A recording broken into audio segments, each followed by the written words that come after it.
The Tale of Little Pig Robinson, Chapter 2.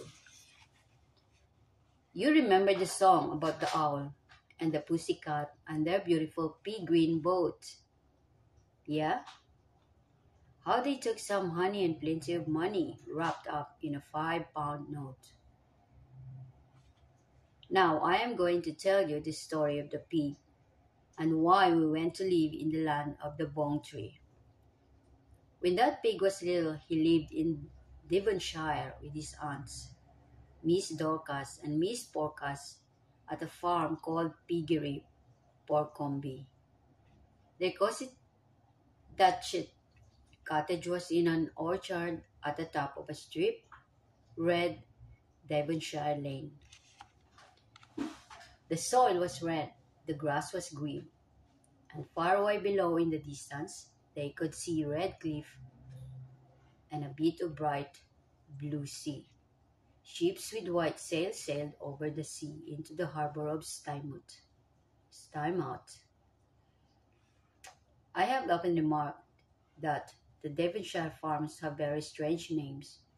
If you had ever seen Piggery, Porcombe, you would think that the people who lived there were very queer too. Aunt Dorcas was a stout, pickled pig who kept hens. Aunt Porcas was a large, smiling black pig who talked in washing. We shall not hear very much about them in this story. They lead prosperous, uneventful lives, and their end was bacon. But their nephew Robinson said the most peculiar adventures that ever happened to a pig. Little Pig Robinson was a charming little fellow, pinky white with small blue eyes, fat cheek, and double chin, and a torn-up nose with a real silver ring in it. Robinson could see that ring if he shut one eye and squinted sideways. He was always contented and happy. All day long he ran about the farm, singing a little song to himself and grunting, wee, wee, wee. His aunts missed those little songs sadly after Robinson had left them.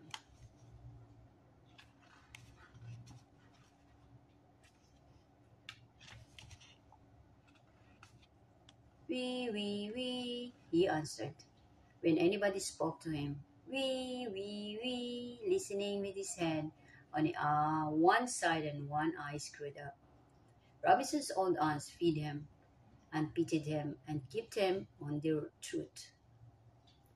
Robinson, Robinson, called Aunt Dorcas. Come quick, I hear a hen clucking. Fetch me egg, don't break it now. Wee, wee, wee, answered Robinson's little, like a little Frenchman. Robinson, Robinson, I've dropped the cloud's pig. Come and pick it up for me, called Aunt Porcas from the drying green, she being almost too fat to stoop down and pick up anything. Wee, wee, wee, answered Robinson's. Both the aunts were very, very stout, and the stalls in the neighborhood of the Stymouth are narrow. The footpath from Piggery, Porcombe, crosses many fields, a red trodden track between short green grass and daisies. And wherever the footpath crosses over from one field to another field, there is sure to be a stile in a hedge. It is not me that is too stout, it is the stiles that are too thin, said Aunt Dorcas to Aunt Porcas. Could you manage to squeeze through them if I stayed at home? I could not. Not for 2 years, I could not, replied Aunt Porcas.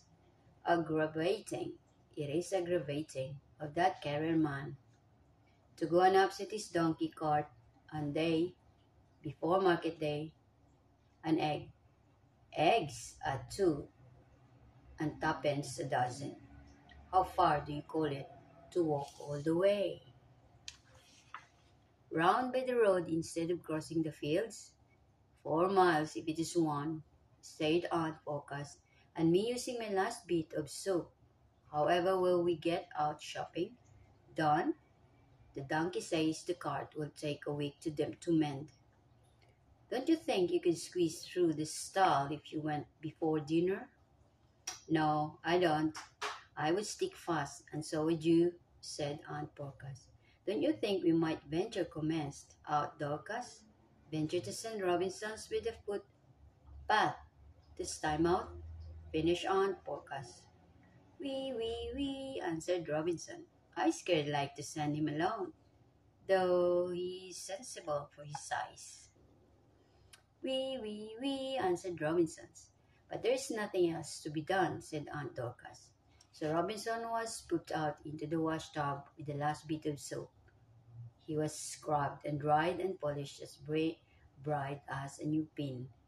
Then he was dressed in a little blue cotton frock and knickers, and instructed to go shopping to Symouth with a big market basket. In the basket were 2 dozen eggs, a bunch of daffodils, 2 sprigs cauliflowers, also Robinson's dinner for bread and jam, sandwiches. The eggs and flowers and vegetables he must sell in the market and bring back various other purchases from shopping. Now take care of yourself in Stymouth, nephew Robinson.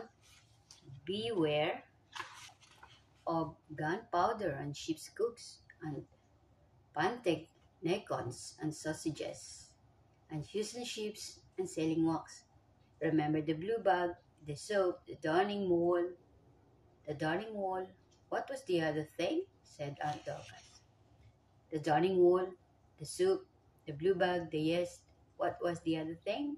Said Aunt Dorcas. We, answered Robinson. The blue bag, the soap, the yes, the darning wall, the cabbage seed. That's 5, and 3 ought to be 6. It was 2 more than 4 because it was too many to tie knots in the corner of his hanky.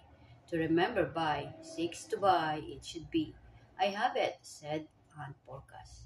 It was tea. Tea, blue bag, soup, darning wall, yes, cabbage seed. You will buy most of them at Mr. Mumby's. Explain about the carrier, Robinson's. Tell him we will bring the washing and some more vegetable next week. We, answered Robinson, sitting off with the big basket. Aunt Dorcas and Aunt Porcas stood in the porch. They watched him safely out of sight, down the field and through the first of the many stiles. When they went back to their household task, they were grunty and snappy with each other, because they were uneasy about Robinson. I wish he had not let him go. You and your tiresome blue bag, said Aunt Dorcas. Blue bag indeed, it was your darning wall and eggs, grumbled Aunt Dorcas. Bother that carrier man and his donkey cart. Why would not he keep out of the ditch until after market day?